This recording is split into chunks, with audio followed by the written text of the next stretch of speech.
السلام علیکم ملګرو ډیری بازار ته راغلي وو د زیت الرحمن اجس صاحب او د کاروان مومند خواله نو غوښتل مې چې دې ځینې څه یادونه ځان سره یوسو او بیا تاسو سره هم شریک کړو کاروان مومند صاحب سره شریک کړئ یاره اجس صاحب ګډ وډ غوندې شعرونه دي چې د دې ولس د ترقۍ او بقا ډوزې وایي که څوک وزګار وي نو راځي د باچا ډوزې وایي او نن د اغیارو په سلا سر توروي پښتنې دغه سړی به هم بچو ته سبا ډوزې وایي واه واه واه دا شعر بیا ووایه د اغیارو په سلا سر توروي پښتنې دغه سړی به هم بچو ته سبا ډوزې ولي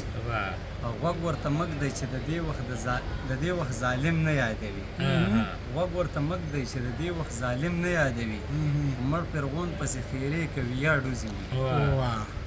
او د سرمایې په پردي جنګ کې ځان غازي هم ګڼي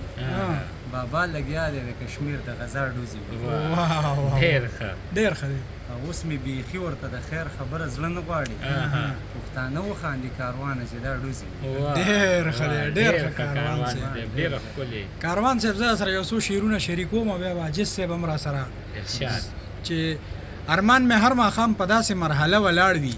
لکه چې پلار د زلمي زوی په جنازه ولاړ وي ارمان مې هر ماښام په داسې مرحله ولاړ وي لکه چې پلار د زلمي زوی په جنازه ولاړ وي او عاجز صاحب زه او هغه یو بل ته داسې کیفیت کې یو چې زه او هغه یو بل ته داسې کیفیت کې یو چې لکه فقیر ته چې فقیر په دروازه ولاړ زه او هغه یو بل ته داسې کیفیت کې یو چې زه او هغه یو بل ته داسې کیفیت کې یو چې لکه فقیر ته چې فقیر په دروازه ولاړ وي نو کشران خو به یې خامخا لمبو کې سوځي